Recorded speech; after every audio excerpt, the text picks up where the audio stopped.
శ్రీమాత్రే నమ. శ్రీ గురుభ్యో నమ. చాలామంది అడుగుతున్నటువంటి ప్రశ్న, భక్తి అంటే ఏమిటి, భక్తి వలన కలిగే ప్రయోజనాలు ఏమిటి అని అడుగుతూ ఉన్నారు. వారి కోసం ఈ వీడియో చేయటమైనది. మన సనాతన సాంప్రదాయంలో భక్తి అనేది ఒక ప్రధానమైనటువంటి పాత్ర. భక్తి వలన భగవంతుణ్ణి చేరుకోవడం కోసం, భగవంతుడి అనుగ్రహం పొందడం కోసం భక్తి మూల కారణం అన్నమాట. భక్తి అంటే భగవంతుడు ఉన్నాడు అని నువ్వు ఎప్పుడైతే విశ్వసిస్తావో ఆ విశ్వాసం వలన భగవంతుడి అనుగ్రహం కలుగుతూ ఉంటుంది. ఆ విశ్వాసమే మనిషిని సద్గుణంగా మనిషిని నడిపిస్తూ ఉంటుందన్నమాట. భగవంతుడు ఉన్నాడు అని అనటానికి నిదర్శనం ఏమిటి అని మీరు అనుకుంటూ ఉండొచ్చు. ఉదాహరణగా చెప్పాలి అంటే, ఈరోజు మనిషి అనుభవిస్తున్నటువంటి భోగాలన్నీ కూడా భగవంతుని కృపయే. నేను చేస్తున్నాను అనేటువంటి భావనతో మనిషి జీవనం గడుపుతూ ఉంటాడు.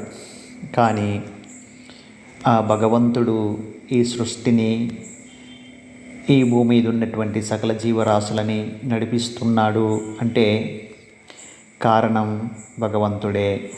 కాబట్టి సూర్యుడు ఉదయించి సమయానికి అస్తమిస్తూ ఈ కాలచక్రం కొన్ని లక్షల సంవత్సరాల నుంచి జరుగుతూ ఉంటుంది. ఆ సూర్యుడి నుంచి వచ్చేటువంటి ఆ శక్తి కిరణాలే భగవంతుడు. ఉదాహరణకి మనిషి ఉన్నాడు అనుకోండి. మనిషి నేను ఏవేవో తయారు చేస్తున్నాను, రకరకాల మిషన్లను కనిపెట్టాను, అంతరిక్షలోకి వెళ్తున్నాము, ఇంకా రోబోలని కనిపెడుతున్నాము, అందమైన బొమ్మల్ని తయారు చేస్తున్నాము. వీటన్నిటిని సృష్టిస్తున్నాడు మనిషి. మనిషి సృష్టిస్తూ ఉన్నప్పుడు మనిషిని సృష్టించిన వాడు భగవంతుడు. నువ్వు మనిషిగా ఇంత ప్రావీణ్యం, ఇంత మేధాశక్తి కలగటానికి కారణం నీలో ఉన్నటువంటి మేధాశక్తి భగవంతుడు. ఉదాహరణగా మనిషి జీవనం గడుపుతూ ఉన్నంత సమయంలో ఆనందంగా జీవనం గడుపుతూ ఉంటాడు. కొన్ని రోజులు గడిచిన తర్వాత నీకున్నటువంటి ఒక చెయ్యి పని చేయట్లేదు అనుకోండి. అంటే ఒక పెరాలసిస్ లాగా వచ్చి కాలు చెయ్యి పని చేయకుండా అయినప్పుడు, కానీ ఆ చెయ్యి ఏదైనా ఒక వస్తువుని పట్టుకోవాలన్నా, మామూలుగా నడవాలన్నా కూడా నీకు శరీరంలో ఈ రెండు పార్ట్లు పని చేయట్లేదు అనుకోండి. దీనికి కారణం ఏంటి అంటే ఇంతకుముందు ఉన్న చెయ్యే, ఇంతకుముందు ఉన్న కాలే, కానీ ఇప్పుడు ఉంది అదే కాలు అదే చెయ్యి, అప్పుడు ఉంది అదే కాలు అదే చెయ్యి. అప్పుడు పని చేసిన కాలు చెయ్యి ఇప్పుడు ఎందుకు పని చేయట్లేదు అని అంటే, ఆ నడిపించే ఆ చేతిలో కాల్లో ఉన్నటువంటి ఏదో ఒక శక్తియే భగవంతుడు. కానీ మనం గుర్తించలేకపోతూ ఉంటాం. అప్పుడు పని చేసింటాయి కాళ్ళు చేతులు బాగానే, కానీ పెరాలసిస్ వచ్చింది అంటే ఆ రెండు అవయవాలన్నీ కూడా, శరీరం అంతా కూడా మామూలు యథాస్థానంలో ఉండి ఆ చెయ్యి ఒకటి పని చేయట్లేదు అంటే, మళ్ళీ చెయ్యి అయితే ఉంది, వేళ్ళైతే ఉన్నాయి, చెయ్యి అయితే ఉంది, యథావిధిగా ఉంది, కానీ చెయ్యి పని చేయట్లేదు. అందులో ఉన్నటువంటి శక్తి పని చేయట్లేదు అని అర్థం. ఆ శక్తియే భగవంతుడు. అలానే ప్రకృతిలో ఉన్నటువంటి సమయానికి పంచభూతాలు, గాలి, నీరు, ఆకాశం, వీటన్నిటికి కూడా సమయానికి కరెక్ట్గా ఏ ఏ ఋతువులు వచ్చినప్పుడు ఆ ఋతువుల్లో వర్షాలు కురవటం, శీతాకాలంలో చలి మంచు కురచటం, వేసవి కాలంలో ఎండలు కాయటం, ఈ ప్రకృతి ధర్మాన్ని అవి పాటిస్తూ ఉన్నాయి అంటే అది కూడా భగవంతుని శక్తియే. ఎప్పుడైతే మనం భగవంతుడు ఉన్నాడు అని విశ్వసించినప్పుడు ఆ భగవంతుని తత్వాలు మనిషిలో అభివృద్ధి అవుతూ భగవంతుని గురించి ఆలోచించడం మొదలుపెట్టినప్పుడు ఆ భగవంతుడే శక్తి రూపంలో మనలోనే ఉండి ఈ శరీరాన్ని నడిపిస్తూ ఉంటాడు అన్నమాట. దాన్ని కనుక్కోలేక నేనే అన్ని చేస్తున్నాను, నేను అనేటువంటి భావనతో ప్రతిదీ, ఇప్పుడు ఎగ్జాంపుల్గా ఒక అందమైనటువంటి మనిషి లాంటి ఒక బొమ్మని తయారు చేసామనుకోండి, నువ్వైతే మనిషి లాంటి బొమ్మను తయారు చేయగలుగుతున్నావు, కానీ ఆ బొమ్మ మాట్లాడలేదు, స్పర్శ ఉండదు, భావనలు ఉండవు.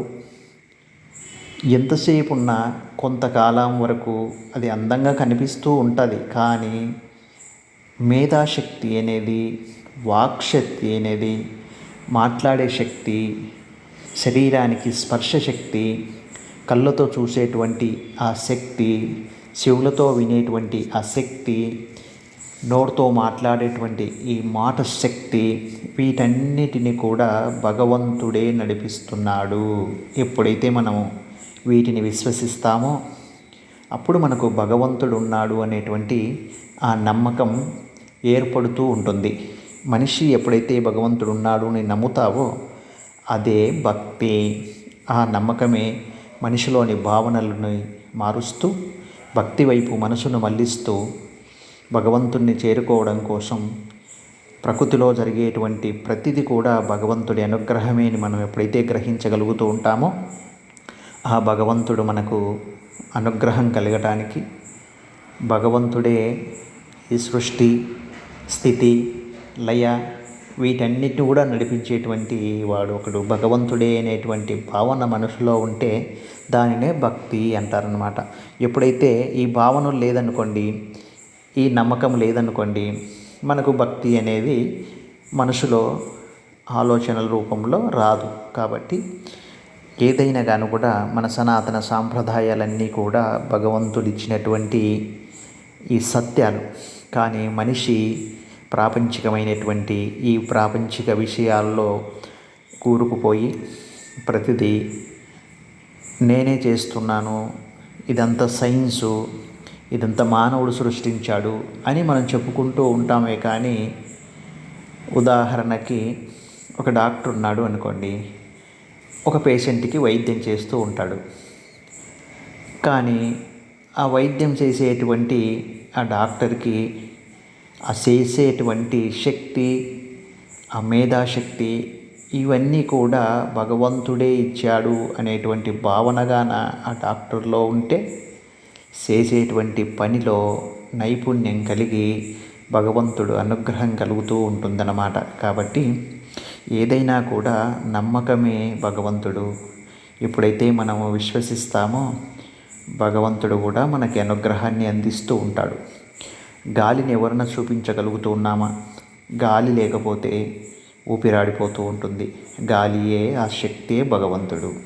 కాబట్టి పంచభూతాలన్నీ కూడా మన శరీరంలోనే ఉండి మనిషిని నడిపిస్తూ ఈ పంచభూతాల శక్తి ద్వారా ప్రకృతి అంతయు కూడా సకల జీవరాశులకి కావలసినటువంటి ఆహారము, కావాల్సినటువంటి జ్ఞానము వీటన్నీ కూడా భగవంతుడు ముందే మనకు సమకూర్చి పెట్టాడనమాట.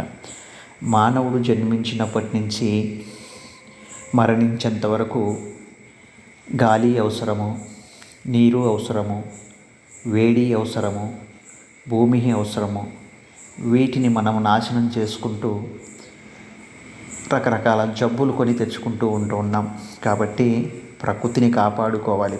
ప్రకృతిని కాపాడడం అంటే భగవంతుణ్ణి రక్షించుకుంటున్నాము అనే భావన అన్నమాట.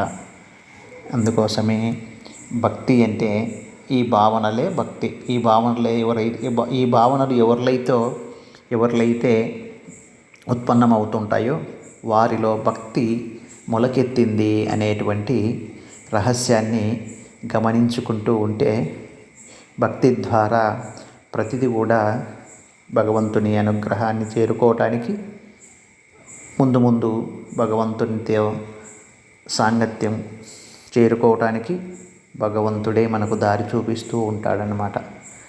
శ్రీమాత్రే నమః. స్వస్తి.